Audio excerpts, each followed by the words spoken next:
Hi, I'm Jack Doering, and this is my Four Famous People project. A little bit about me.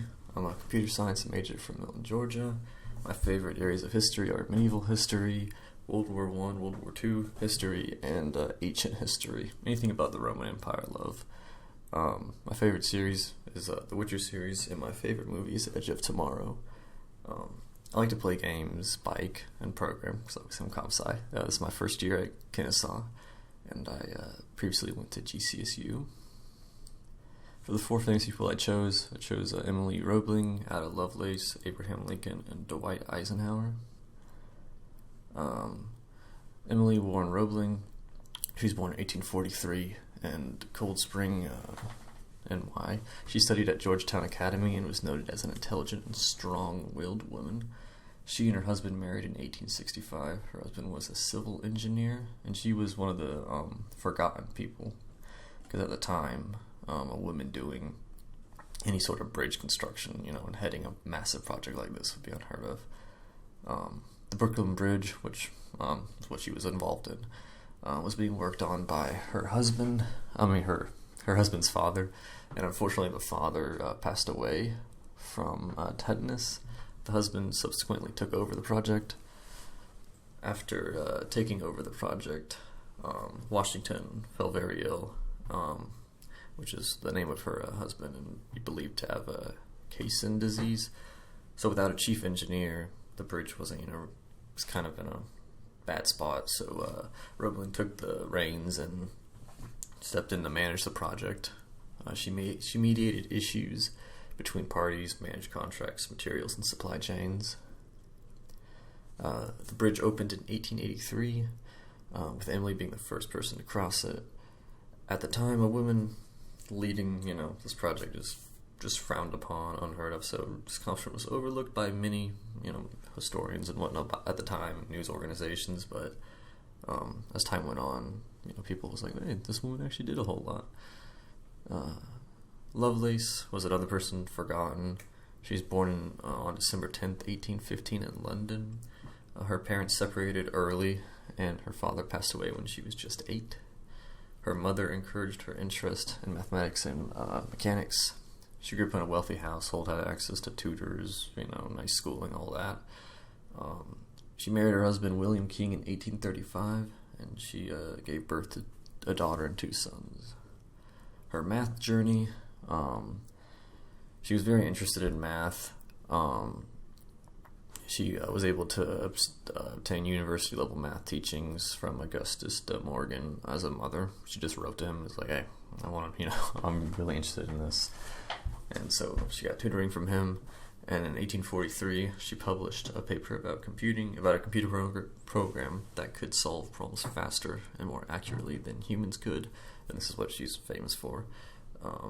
The paper was on the machine known as the analytical.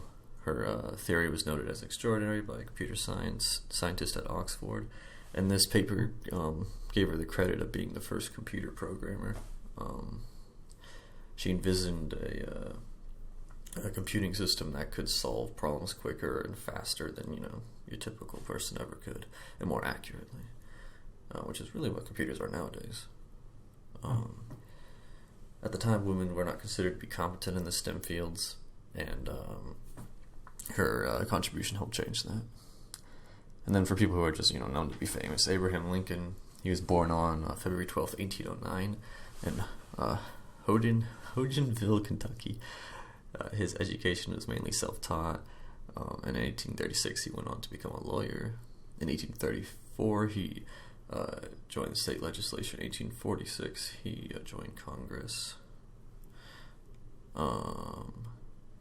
He ran for president in 1860. During his campaign he stated he was against slavery, which was a very turmoil issue then, and that caused a lot of uprising of people in the South when he actually won the election, which is what kind of really, the Civil War was already kind of on a tipping point, but that just kind of sparked it, pushed it over. Civil War started in 1861 during his presidency. He affirmed his desire to keep the Union united, and he would extend his powers, and he was not going to let the Confederacy break away. And he created this Emancipation Proclamation, which freed all slaves in Confederate states. In 1863, Lincoln gave the Gettysburg Address, which was after a big battle, where the Union came out on top. Lincoln was elected a second term in 1865. This Union was victorious in the Civil War. Fortunately, his victory was disdained by many in the South, and he was assassinated promptly after the war's end. Dwight Eisenhower, he was another famous guy, another U.S. president, born on October 14th, 1890 in Denton, Texas. He graduated from West Point in 1915 and served in the Army up to the late 1930s. He worked in Washington during the beginning of World War II and caught the eye of General George C. Marshall. Eisenhower became the commanding general in the European theater and later the Mediterranean theater in North Africa. In 1994, he became the Supreme Commander and managed the D-Day assault on Normandy. Very well-known general. And he returned from the war in 1945 and accepted the position of Supreme Commander of NATO forces in Europe. And all these military accomplishments helped give way to his presidency election. In 1952, he was elected as President of the United States. His time as President was caught up in the Civil War.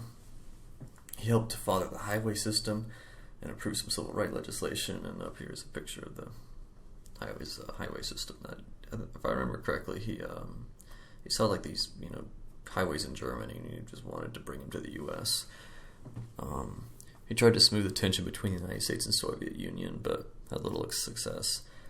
And his second term as president ended in 1961, and he died in 1969. And there's the sources I used.